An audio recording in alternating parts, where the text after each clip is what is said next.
Tunamhimiza Inspector General mkuu wa polisi aweze kuona kwamba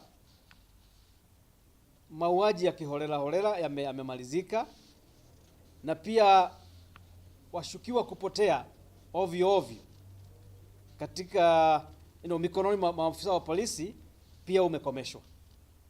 Hili ni swala ambalo inspekta wakuu ambao wametangulia yeye hawajawahi kuliangalia kwa njia ambayo inastahili.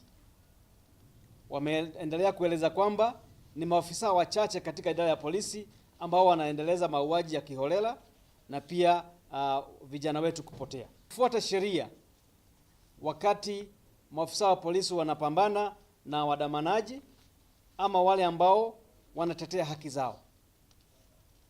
Kwamba tumeona kwamba wadamanaji wengi aidha wameuawa, wamepigwa risasi ama wameumizwa, wameteswa na maafisa wa polisi, na kwamba maafisa wa polisi hawajatenda kazi yao wakati mwingine kwa mujibu wa sheria.